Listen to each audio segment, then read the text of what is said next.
Every man has got a voice where integrity is the volume. So this is Voice of the People's TV.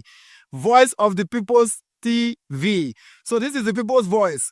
And the people's voice is the voice of God. That's the voice populi in Latin. The people's voice is the voice of God. So keep watching Voice of the People. In fact, my name is Voice of the People. Keep watching MC Adobe King. Hi guys, my name is Kagan. I am Nigeria's biggest tech content creator. And I just wanted to give a quick shout out to Voice of the People TV. Keep watching, enjoy, and you're welcome. My name is MC Alamano. They say they call me Enjoyment Landlord. It's VOP TV. Keep watching VOP TV. Don't touch it down. Even if you want to touch it down, increase the volume. If you don't increase the volume, I told me. My name is Collins Agawabe, popularly known as No Maiden, but last, more than No Maiden. More. Not be all so the cook right at the fry plantain. We keep on watching VOP TV. The voice of the people, the voice of Edo. If you want to get the authentic news for Edo, the way it be, that's why they show and all they cut anything come on at VOP TV.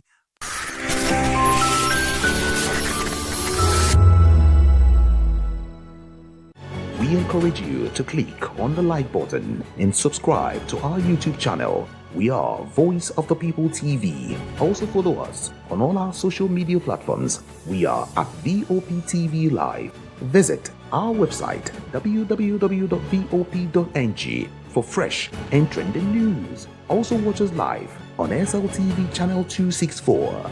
VOP TV, Voice of the People Television.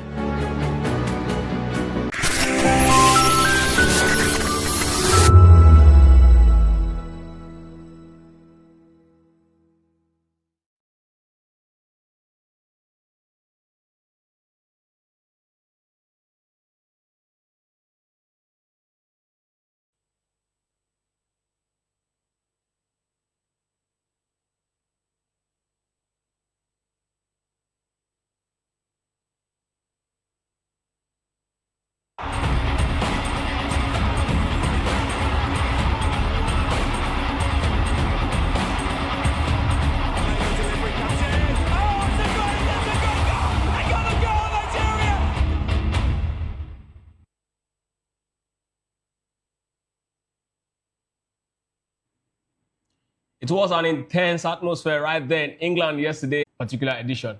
And of course, I'll not be doing this alone. I'll be doing this with Jerry. And of course, Mayawa will join us virtually as the show progresses.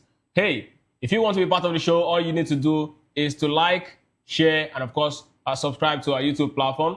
And most importantly, do not forget to hit that notification bell. And don't also forget that the number on your screen is very important for you to just pick up a call and have your say on this particular conversation. And again, you should know that our YouTube comment is very open. Drop your comment and we'll definitely talk about it as the show progresses. Jerry, good evening and welcome to the locker room. Yeah, good evening, Ikechukwu. Good evening, viewers. And I think it was pretty exciting when you were talking about Chelsea's. All of a sudden, you became a politician. Started buttering it up. That he lost come on, they are the world champion. The team that wants to stay in the Premier League. Jerry, they are the world you are champion. bottling the chance of chasing us now for the title. And you are still buttering the team on. They lost 3-1 to Leeds United. Jerry, upset happens. I think Maresca needs to be questioned. He needs to be fired. Because how can you draw against Arsenal today, beat Barcelona yesterday, and you are losing to Leeds? I think Maresca needs to go. Jerry. Let them get a coach like Eric Ten Hag to come and save the club side. Of course, Jerry is still throwing bans at Chelsea. But it's part of the game, and it's one of those very things you cannot predict about the EPL. And I mean, it's 17 days to the African Cup of Nations, and a lot of conversation, is being around that particular championship going to be held in Morocco. Jerry, exactly over 30 years ago, Nigeria actually played in this particular tournament, talking about in Morocco. It was called Morocco 88, and Nigeria actually played up to the final, and we lost narrowly to Cameroon in that particular championship. And this time around, with it seem that the Super Eagles will be taken to the championship, do you see the Super Eagles going as far as, getting to the final? 17 days to the championship. Look at how we've prepared so far. Look at, opposing teams, how they've prepared so far. Cameroon as well coming to this particular championship. Do you see Nigerian Cameroon repeat final in Mohammed V Stadium? Yeah, if you take a look at Cameroon right now, they are rebuilding. And for the Super Eagles as well, already having injury doubts in the team. And the fact that the team did not qualify for the World Cup, I just hope that the team has the right mentality going into the Nations Cup. And there's also the issues of the players not happy. And we hope that the bonuses, even though they didn't qualify, would have been paid ahead of the AFCON, which I know, as I speak, even prior to when we are going to get the Nations Cup, the players have not been fully paid. And the NFF is going to full drag and wait till the dying minutes for something to come up. Now, because the players no longer have leverage, because they did not qualify for the World Cup, imagine presenting their case to the presidency after they didn't qualify for the World Cup, that, oh, we need money to settle the bonuses for the World Cup qualified, they did not qualify. You know, even me as a businessman or as a strategist or somebody who wants to invest his money, we surely wouldn't want to hear anything about trying to encourage a team that failed to qualify. So they are going to the AFCON to try as much as possible to convince Nigerians that they are serious and they are ready to at least gain the favor of Nigerians again. I'm telling you, Nigerians are not expecting anything much from this team at the AFCON. Everybody is just waiting to see whatever pound of flesh, which part of the body, just like Sherlock was looking for a pound of flesh. A lot of Nigerians are looking for who to blame. Most of us, we already know the blame stops on the bulk of the NFF.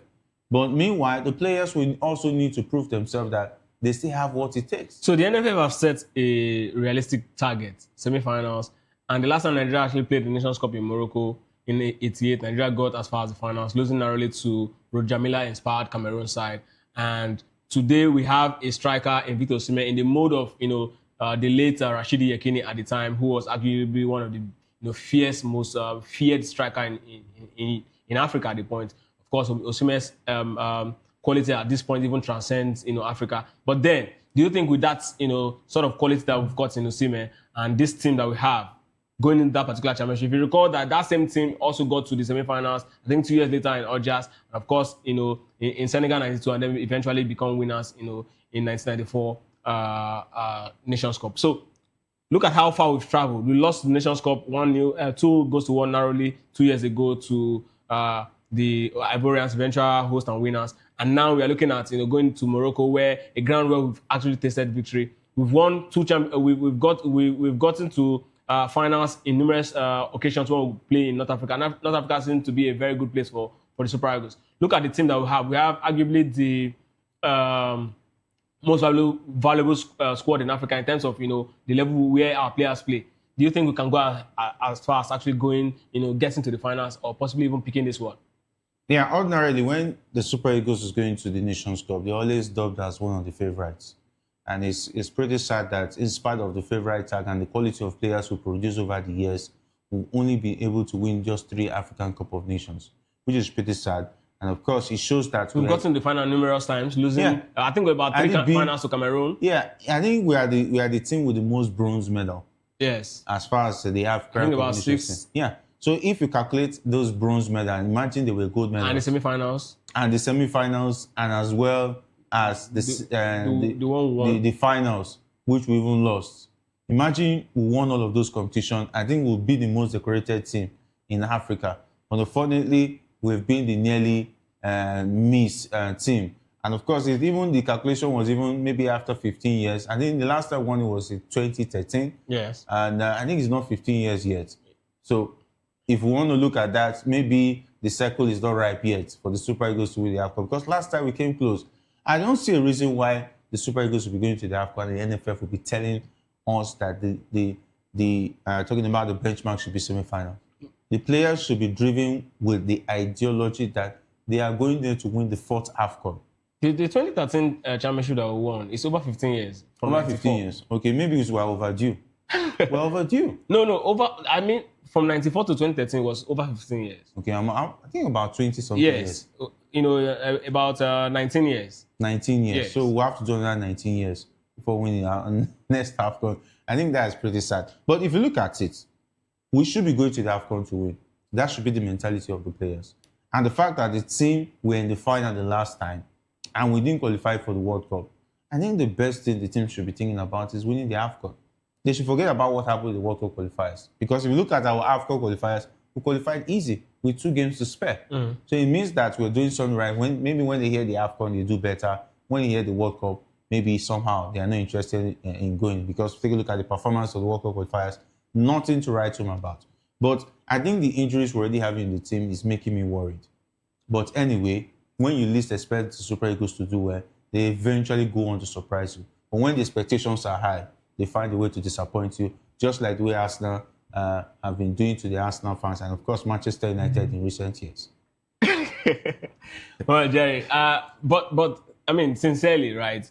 I'm looking at the Super Eagles from our level of preparation now. Let's take a bit away from the quality that we have. We like you said, I mean, the Nations Cup qualifiers was seamless for us as against what we actually experienced at the World Cup. We don't make it to the World Cup. But looking at how we actually seamlessly got into the Nations Cup, will it be seamless? I mean, are we really prepared mentally for this particular championship, or will the chance, or will the fact that we failed to actually make it to the World Cup be, a mental block that we need to actually lift if we must do something right?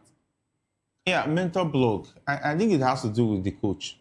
Okay. In terms of how he prepares the team and if he gets the support of the NFF. It's good they have friendlies like playing against Egypt, which is a very top side, before they play against the likes of Tanzania, which is in their group. But head-to-head, we should be able to beat Tanzania. But if we're able to start convincingly, that will drive momentum of the team. But somehow it proves that when the Super Eagles even wobble in the group stage, they somehow pick it up from there. And when they get to the knockout stage, they start picking the games one by one.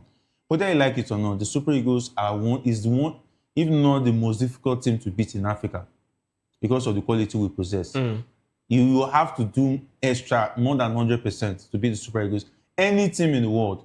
And I think the teams that can wake up in the morning and say they can beat the Super Eagles convincingly, they are not even more than 10 as far as world football is concerned. Yeah. Maybe even Brazil will surely give them a run for their money. But at the end of the day, they might get the victory. Even the likes, maybe say for Spain, France, and maybe Argentina, England, then other teams, we can give them a run for their money. So with that being said, going to the AFCON, any team that is playing the Super Eagles always want to bring their A game to the table if you want to beat them.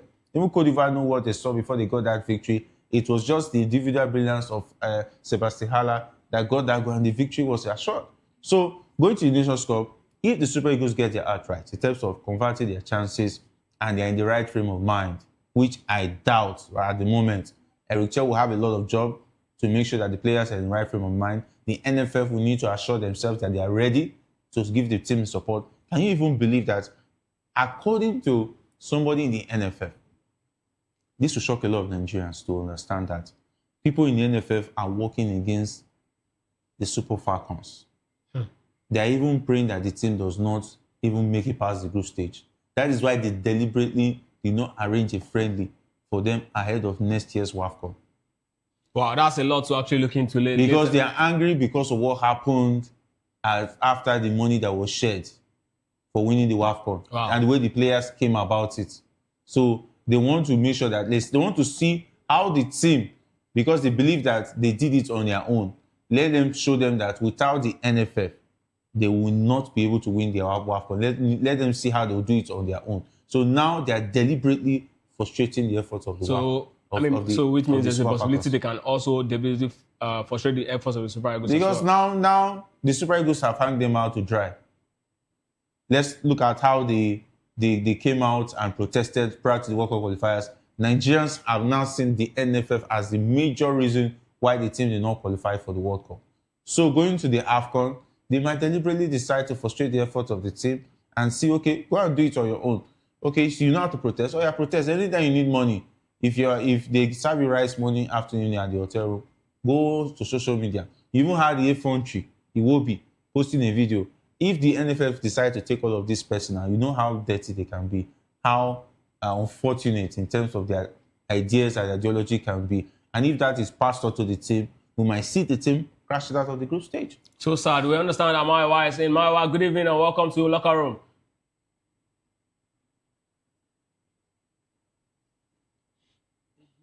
To talk football. countdown to the Nations Cup just a couple of days more in the next 2-3 weeks now. So 16, 17 days we'll be talking about the Nations Cup starting proper.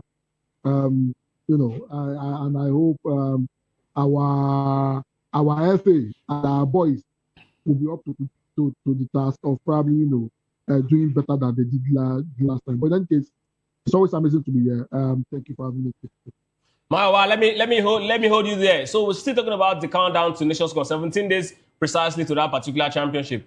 Over 30 years ago, Nigeria was actually in Morocco in '88. We got to the finals against Cameroon. We lost by 1 goal, and of course that particular finals was that particular championship was the beginning of was what actually announced Cameroon as a powerhouse in African football. You know that just 2 years before that particular championship was when their kinsman became the CAF president. I think he's actually the longest serving CAF president in president of Issa Hayatou. Yeah. But Maiwa, is there a similarity between the Super Eagles that got to that finals and eventually lost Cameroon and the Super Eagles that we have now, knowing that NFF is actually giving this team an ultimatum to get to at least the semi-finals? Do you see this team getting to the final at least, or eventually picking the trophy? Since Morocco and North Africa is a very good ground for the Super Falcons Super Eagles when it comes to playing the Nations Cup. I mean, this will be our third time or fourth time going to Morocco for Nations Cup. But in any case, I think the NFF is working against the success of the guy. The money that they protested for, it has not been paid. They've not been paid. They just gave them assurances, and the assurances is not lying. And probably we might see some agitations, amongst our team. The NFF has not floated themselves in glory, and we all know how our players are being treated. You are owing people for the past 6 years, and you've not paid them. And even when they protested as regards the walk-up, their concerns were not fully addressed. So I mean, that might still come up. That might still come back to rear its ugly head, and that will cause a whole lot of distraction for the Super Eagles. To be honest with you, I think we should do more educating the average Nigerian fan on the street. That probably want to call for the head of the Super Eagles. Yes, in as much as they are professionals, they're supposed to turn up and do their job as professionals. However, the condition that they are in at the moment is not a conducive condition for a team to perform excellently well. The NFF is not doing its job. The NFF does not give a hoot about our national team, and they are ready to frustrate their effort because the guys have decided to put them on blast. So for me, I think probably we're going to the Nations Cup just on vibe. I don't think the NFF has put in a whole lot of work to be able to help and assist the team to be able to do well.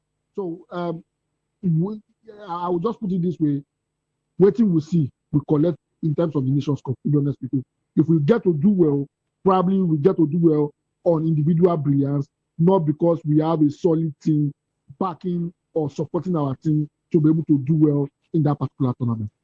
Still talking about the countdown to this particular Nations Cup coming up in Rabat, Morocco.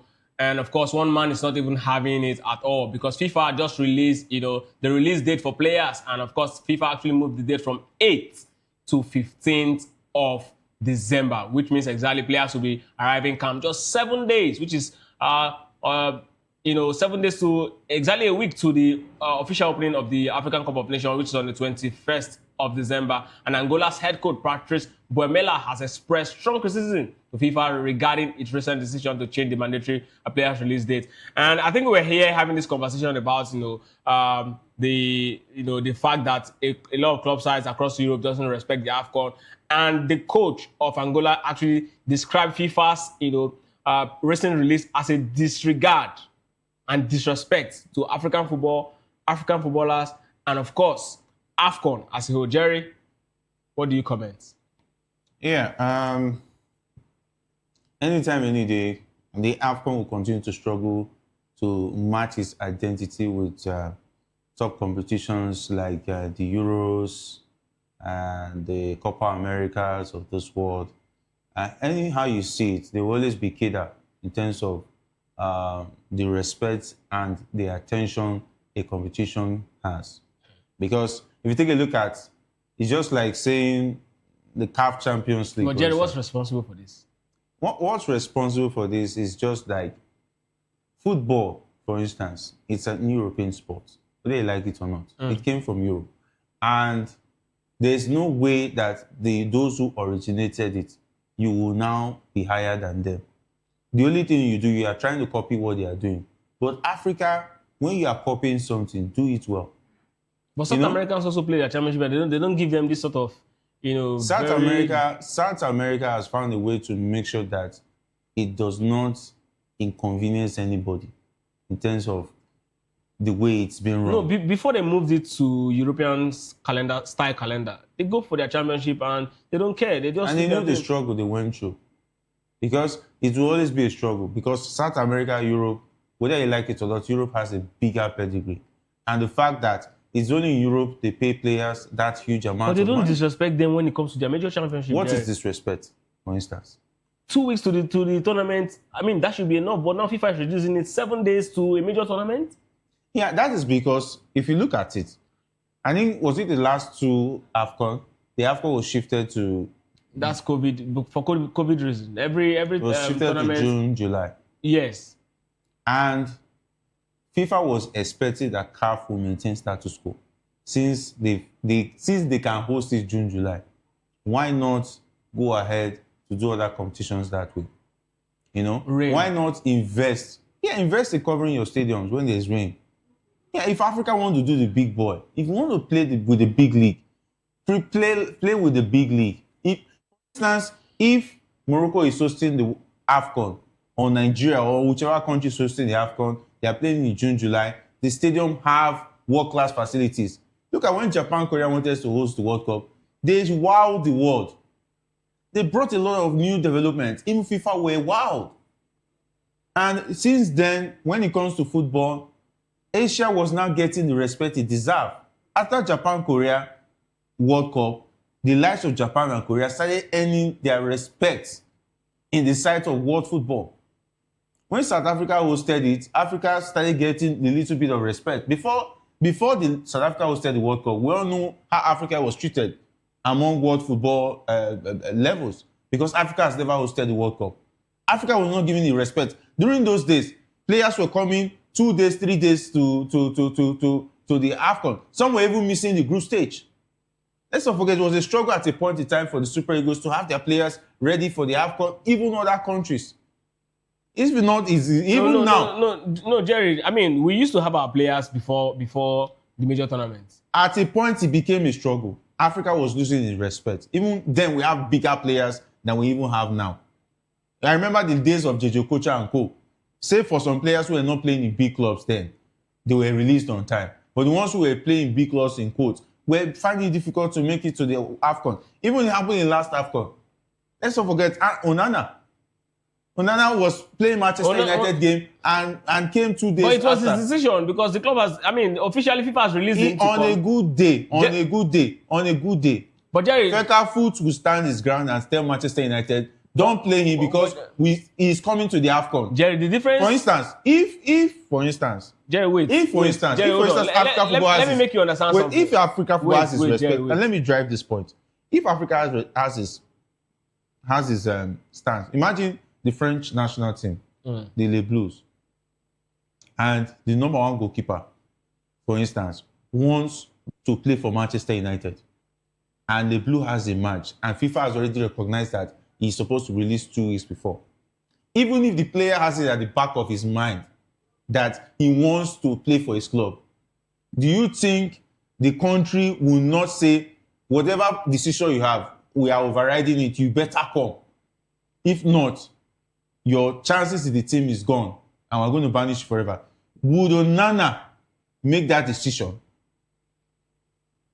Yes, now, because the FECAFO doesn't have the respect. AFCON and CAF, they don't see them as value. That is why Onana had the balls to do such. Mayawa, this is a lot to actually take in. The change is actually widely seen as a result of pressure from the European club side, which the coach of Angola has actually come to actually say it undermines the integrity of the tournament. And Jerry here is actually saying hey, I mean, we're actually even having it good. I seem not to understand because, I mean, FIFA naturally will tell you it's 2 weeks, but FIFA is coming out now and say it's just a week to the tournament that they're actually giving Africans. Come on, Mayowa, what do you make of this? Is this a call in the right direction, or you think that the Convention of African Football should really reconsider, the window for, the AFCON Championship? Well, I think it's not a call in the right direction. And player having issues with club. I remember it happened with Juan Kokanu when he was playing for Arsenal. What's his name? Laurent Netabels too of Cameroon had that issue. Jose Kufo. Yeah, when trying to come for Nations Cup and the rest of that. That has been an issue with top African players playing for top club. And that's an issue that the FA and the club, but the FA of the respective player and the club, they find the resolution and they find the middle ground. However, I think FIFA is throwing cap under the ball. And the reason is very simple. The moment FIFA comes out to adjust its stance and say, club can hold on to the player for a week, how do you expect, the teams to prepare properly for that particular competition? I think what that means is that FIFA does not rate, African team. FIFA does not rate CAF. And that's and I want to trace it back to leadership. The Cameroonian that was there for about 30-something years, The Paul Biya of African football. Yeah. Issa Hayatou, this was not happening under him. Absolutely not. You might have pocket of cases of club having issues with the FA of releasing players and the rest of that, but there was no insult on CAF itself, because what FIFA has done now, they practically told the Europeans that CAF, does not mean anything to them. Mm-hmm. And the reason why I say leadership is weak is this. Let's go back to the revenue generation of the next World Cup. Are you aware that Africa brings in a whole lot of revenue for FIFA, even more than Europe? And that should be a leverage point for the leadership in CAF to be able to hold FIFA on their neck. But they are not taking advantage of that. The so-called Europeans that, are making a whole lot of noise, the revenue, a whole lot of, FIFA revenue for the next World Cup is coming from CAF region. And these are the kind of leverage we are supposed to use. That's on the side. Another important thing is this. When 90% of your players, their source of income is in Europe, I mean, what does that say about Africa? If South America decides that they don't want to play today, they no longer want to play in Europe, majority of them, they go back home and still play lucrative football. How many Africans can stay on the continent and play and make a good living for themselves? Remove the North Africans, some of the North African clubs. How many other African countries can do that? Zero. So, I mean, the Europeans have a leverage, and since they are paying majority of your so-called stars, definitely, you have to dance to their tune. Another important thing that we also mentioned, in terms of infrastructure, the infrastructure is not there. How come Morocco has been the one bailing out CAF for the past how many years? Because if we have infrastructures that can accommodate, a building, a stadium being closed and the rest of that, then we can always look at, shifting the tournament to June, July for us to be able to accommodate the European calendar. So you don't have the economic power to pay your players. You don't have there's a lot of corruption in Africa to build infrastructure to be able to host a competition, and you are at the mercy of the European club. I mean, what do you expect? So it's because of how we have placed ourselves. That is the reason why FIFA is throwing us under the bus. If we had a strong leadership, and we have been able to Africa has been able to put its house in order, we will not be getting this kind of insult. To be honest with you, this is an insult and a slap to the 54 country, that's under CAF, to be honest with you. So what does this say to the championship? I mean, talking about the AFCON, and how much of this, FIFA adjustment, how much of this particular release that FIFA just made about 7 days to the championship, how much of this result, how much of this will this impact on the championship itself? Because the players need to strategize, the players need to actually come together, be together in a camp. How interesting is this particular championship? Because last AFCON, Jerry, recalled that A lot of persons actually hailed the championship, talked about the referees, talked about how the quality of play was very good because these guys actually had, good time to actually bond. But now we're having just 7 days. Some players will even be coming into the championship with injuries. Some teams yet to even get their act together. I mean, it's as good as us not even playing the championship because this is, for me, even an underage tournament that is not even recognized globally, don't even get this short window to actually prepare. The thing is that eventually, if you look at it, why it has not become a main issue is because at the end of the day, some of the players are released. Then we only have some very big names, like the likes of Mohamed Salah, Mamouche of Manchester City, and of course, for Nigeria, we're still talking about the situation of Moses Simon. We're still talking about the situation of Alexi Iwobi, Chukwueze, and Calvin Bassey. So it's the big teams, for instance, that majorly have the issues. Sometimes it now depends on the NFF, how they are able to pull the strings and make sure that these players are released on time. And the fact that eventually when the Nations Cup comes into play, everybody forgets about it because when those players come 2 days or 3 days to, the tempo is still the same, and at the end of the day, they just still give the best they can give. Even if they don't prepare for 2 weeks, eventually it doesn't show on the pitch. Everybody just go ahead and things go status quo. I think it has to start with our league needs to perform very well. Our league needs to be doing very well. If our league is doing very well, take a look at South Africa. South Africa is not crying about whether their players will be released on time. Egypt will not cry whether if Mohamed Salah is not released on time, they will still find a way around it. But where we have a country where situation where 99% of our players are playing in Europe, and we are at the mercy of these European clubs. That is why it's a big issue for us. Back in the days when in the 1994 AFCON, I believe West Ham will not be worried about whether the club side was going to release his players because he can still see a lot of players playing on the whole front that he can even use in the team. So even the players abroad will know that the little opportunities they are going to get, they will surely try and put pressure on their club side to release them on time. But whereby you put yourself in a situation where you are at the mercy of Europe, imagine how many of the players from the Chan team can you boldly even name to play in the first team of the Super Eagles or even list the boots from the bench. They can't even make the bench. So we're at the mercy of this European club. So they can do us whatever they like. And of course, the town of scale will say those who go are borrowing, goals are sorrowing. So it is well. Well, away from talking African football, let's move straight to what happened in England yesterday. And of course, the manager of Chelsea, Enzo Maresca, has acknowledged that Leeds United were the superior team in the recent Premier League clash at Elland Road, admitting they deserve to win the match. We saw the game yesterday. I won't argue against it. But my question is this, Jerry.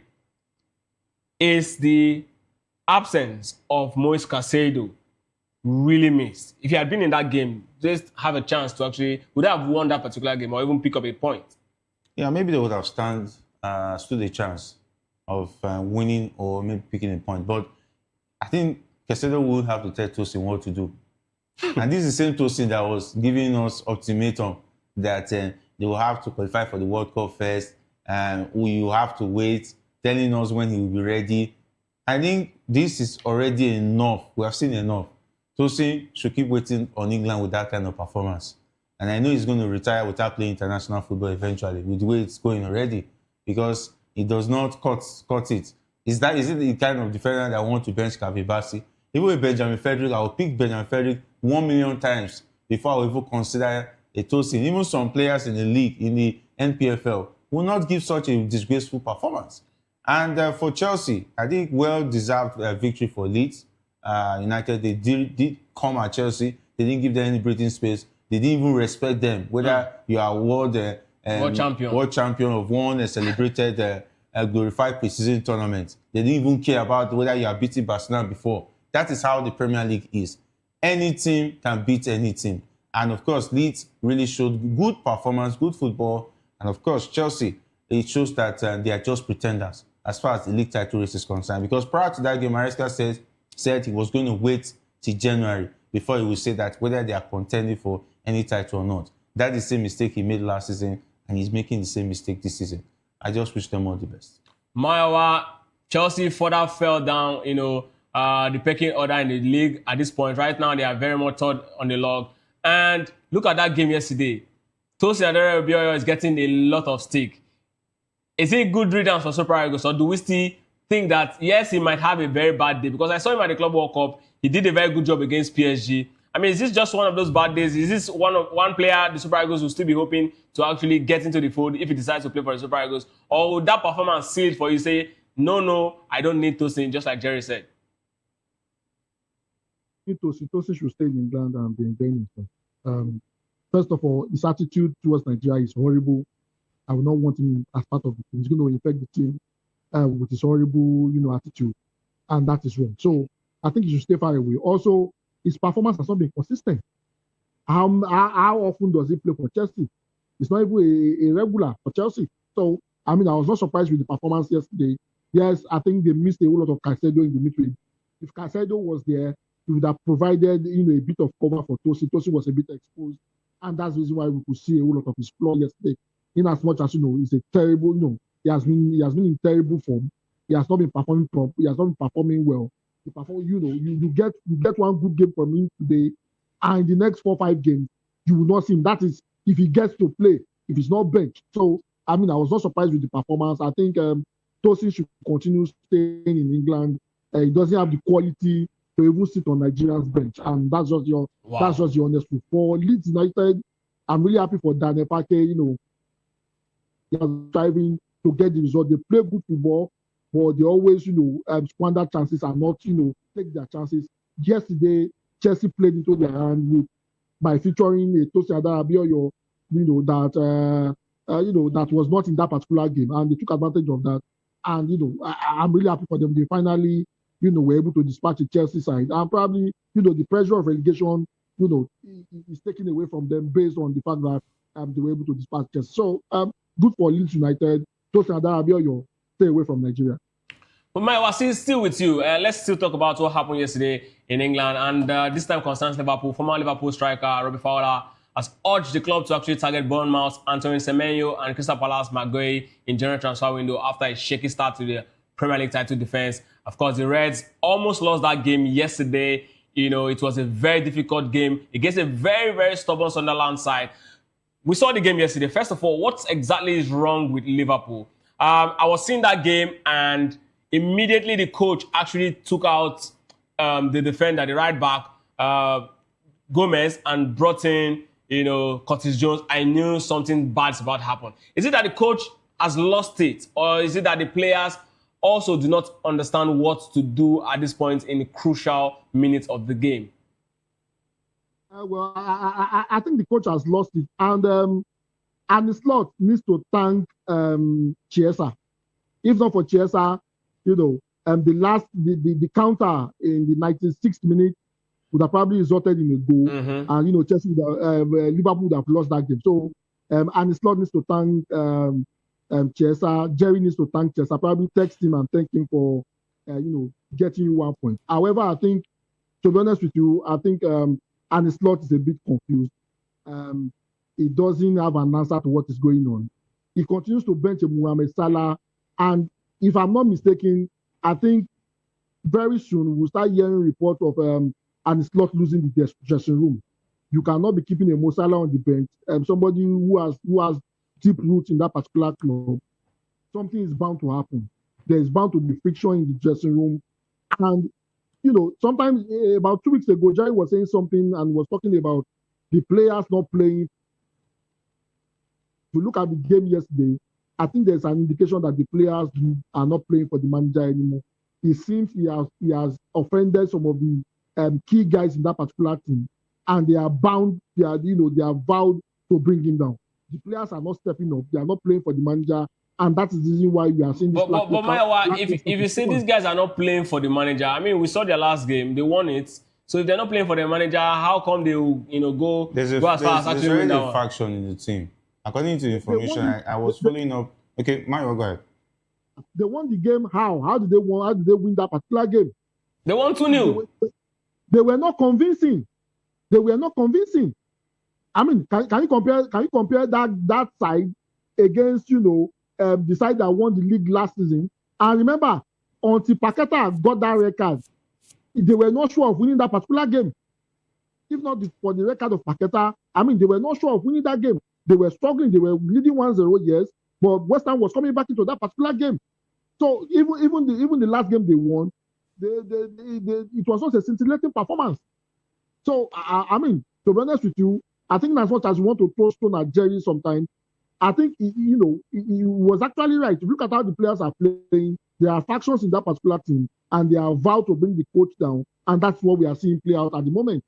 Jerry, one of the things that former Liverpool's legend Fowler actually emphasized on was that Liverpool is missing a player in the mold of Fabinho, a proper janitor who knows how to not just jumpstart an attack, but is very, very rock solid in defense. And I think that's the difference between him and Ryan Gravenberch, right? But look at this Liverpool team. You're talking about a crack in the dressing room, but I'm not seeing any crack. I just feel that maybe it's just a dip in form, or the coach is actually struggling to actually find the right combination because of the current sort of players he's brought in. What do you think? The coach has lost the respect of the dressing room, in the sense that they found out that he doesn't have the say in terms of the signings that were made during the summer.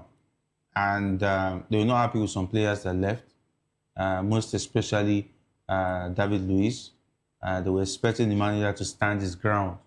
And knowing that the fact that they just lost Diogo Jota, they expected that the team will be kept intact. Yeah, they were already settled with Trent Alexander-Arnold leaving before Diogo Jota passed on. So they were expecting that in the spirit of togetherness, he would have stood his ground and still kept Darwin Núñez, Luis Diaz, Elliott, Kwanzaa, just bring the team spirit to calm and wait for one season before we start looking at dispatching the players. And the players felt that he's not on their side, and it's dangerous for the players to feel that way, that the coach cannot speak up for them. When the boardroom meets and says they want to clip this player because of financial gain, they were expecting that the club side would have relaxed in the mood of the mourning of the player that just passed, that they will settle down and then let the players just be, maybe just make some few additions. But they were surprised that it was all business-like. They went full throttle to the transfer window. They were ready to replace Jota. They were ready to replace the players that won the Premier League last season. And the slot is now feeling that he doesn't need to fight for anybody. If he buys any player, he can do it. So the players already have this mentality. And on the back of that loss, they are trying to send a message that Arne Slot, we are the ones who won the league for you last season. We're going to mess things up. We're going to shake a lot of things. We're even going to send a message to the management. They are not even stopping with Arne Slot. It's just that the management recognizes this, but they've been trying to manage the situation and see if that is why they've not sacked Arne Slot. They know Arne Slot is not the problem. Arne Slot is not the problem. I've read the room. I've been monitoring the sources coming from the boardroom and what have been going on inside of the club. And with what I've been saying, when I want to marry those theories and what is happening on the pitch, come on.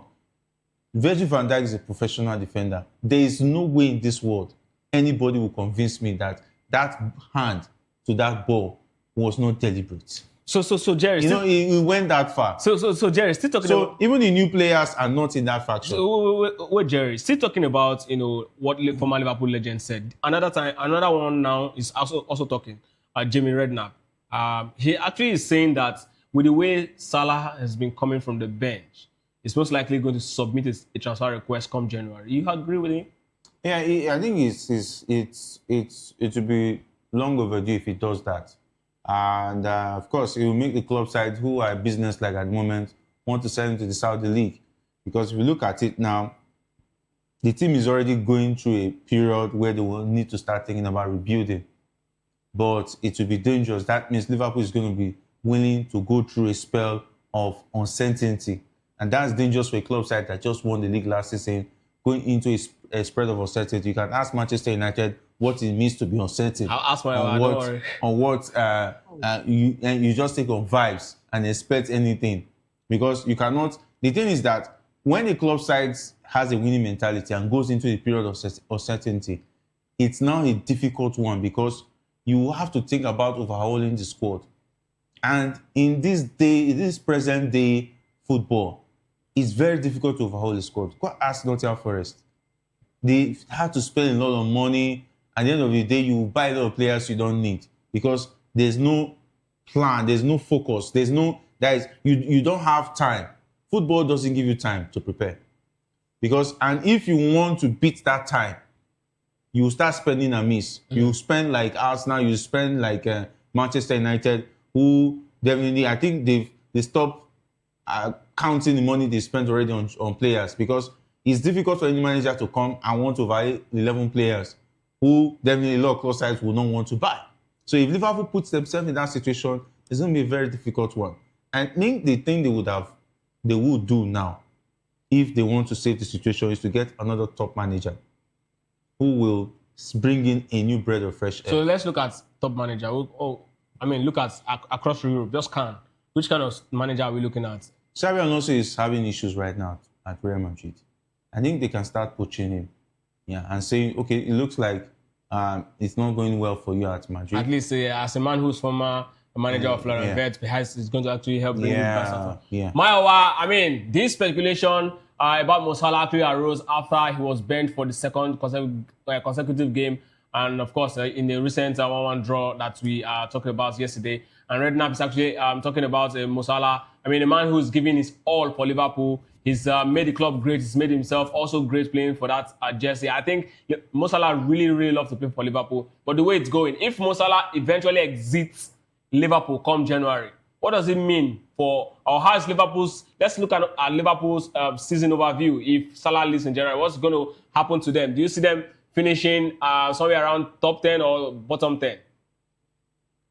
Well, one thing is certain, Manchester United will finish above Liverpool this season.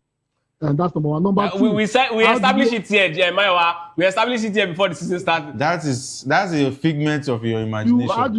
Maiwa is not going to happen. Maiwa, continue. I put it to you, that's just an imagination, a fantasy. No problem. Continue. How do you ostracize somebody that has consistently for 8 years scored at least 50 goals every season? And his supposed replacement has only scored 1 goal. Who? You paid 125 million. He didn't score. That was okay. Let's talk about Isak. Okay. Is it Isak? His replacement anyway. Yeah. Isak. They are benching him for Isak. That has been the situation. They are benching for Isak. As far as I'm concerned, I said it the first time this happened in the Champions League. I said it.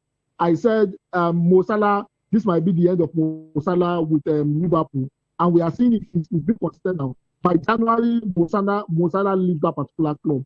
However, Jerry said something the other time, which is true. A lot of people might think he's throwing shot at Manchester United, but it's true. If Mo Salah leaves, Luis Diaz has left, Darwin Núñez has left. He scores here and there. It's not doing that regularly anymore. There will be a whole lot of uncertainty in front of goal, like we have in Manchester United. But Maiwa, let's talk about the signings that the former Liverpool manager is player is actually talking about. Fowler, he was talking about Maguire and Semenyo. What are they going to even bring to this Liverpool side? Well, if you bring a Gueye in, he has a whole lot to prove. He's coming from a smaller club. He wants to prove a whole lot. Konate and Van Dijk, they've been horrible this season, and that's just the honest truth. The 125 million fraud has not been able to deliver. You are ostracizing Salah. Salah is not happy. Who's that? Who's the fraud? Azaman. The Azaman now. Who's that? One is 125, one is 120. Okay, I think you are talking about Isak. Okay. Isiaka, and 120. Isiaka he has not been delivered. He has just been eating amala. He has not been delivering. There's a Salah who is not happy, and Salah has to leave because, to be honest with you, Salah being on the bench, a whole lot of players will support him, and there will be a whole lot of infighting. So Salah has to go, and that's just honest. So Semenyo coming, he wants to prove himself, and probably maybe that might rejig the team. So a Gueye and a Semenyo might probably rejig the team, but definitely Isak cannot. The way he's playing at the moment, 14 games in, I don't think he has it in him to be able to deliver. Probably in subsequent seasons, but not this season. Okay, so before we actually exit the studio, let's talk about the Manchester United game tonight. I mean, it's going to be another very big game against West Ham. What do you think is going to happen? United is going to win that? Yeah, two teams on the same level squaring up against each other. And I want to give it to West Ham, with all due respect. Manchester United played a draw in their last game. So, and West Ham lost to Liverpool a weekend ago. Mm-hmm. So they will want to at least recalibrate and, of course, make sure that they get this one. So with all that put into perspective, and I think West Ham will surely want to win this one. I feel for Manchester United, though they played a draw in their last match, right? No, they won Crystal Palace. Won, yes, 2-1 at Selhurst. Where Liverpool didn't. Yeah, it's a trajectory. Lose one, win one, draw one. So this is either draw one or lose one. Why is this the case? Is this the reality, or is Jerry actually looking at Manchester United from a Liverpool lens? Well, coming from somebody that has been losing so far, yeah, he lost 7 games in a row. I mean, so real recognizes real. Real recognizes real. I don't expect anything less from him. However, I think Manchester United has their own. They have the capability to be able to do it. I think they have it with them. Bottom line is this: by the end of today, Man United, get a whole lot of points ahead of Liverpool. Man United points ahead of Liverpool, and that's what happened. So Man United will probably win today's game. Paqueta is not playing, and that plays into Manchester United's hands. Absolutely, this is exactly where we'll be drawing the curtain on today's edition of the Locker Room. Guys, it's good to have you join me, Jerry. It's a pleasure. It's a pleasure. Well, it's always amazing to be here, and I'm looking forward to see Manchester United dispatch West Ham tonight. Thank you for having me. West Ham all the way. And trust me, we'll definitely be here tomorrow to actually talk about that particular game. And I'll be looking at Jerry to see what he's going to say after the result of that particular game, because I see definitely United picking up all 3 points in that particular one. And of course, from here, it's definitely going to be political lens with Chukwuma Okoro, who is definitely going to be coming to the studio as we leave. I am Ikechukwu Agwago. Stay tuned.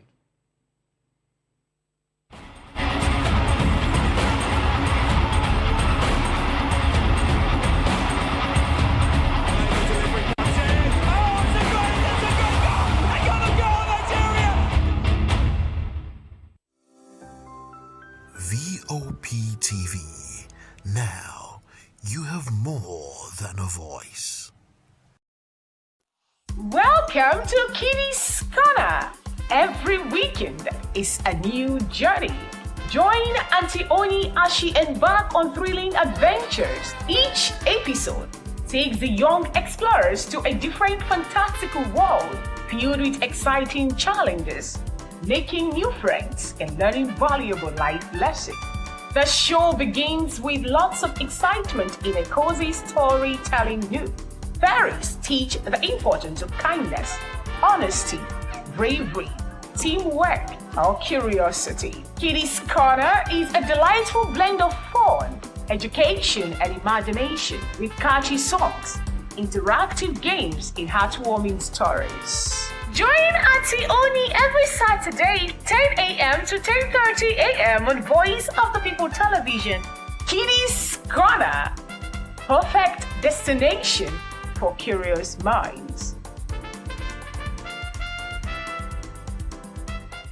The red carpets, awards, the razzmatazz, music, fashion, interviews, and more.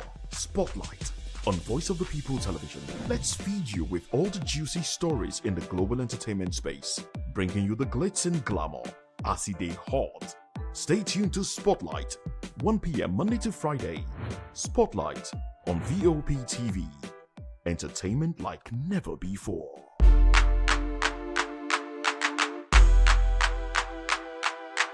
Behind every broken desk lies a broken promise. Education shapes the nations. But who is asking the right questions? Introducing Edu Dialogue, the show that goes beyond the surface, exposes the cracks, the corruption, and the silence in Nigeria's education system. Edu Dialogue, Saturdays, 3 p.m., only on VOP TV. We break the biggest stories, from missing funds to policy failures. We ask the tough questions and demand real answers. Edu Dialogue, this Saturday, 3 p.m. on Voice of the People Television. My name is Esther. They call me the Oga Parabota of them are the general overseer of them all. Every man, every woman has got a voice where integrity is the volume. So this is Voice of the People's TV. Voice of the People's TV. So this is the people's voice. And the people's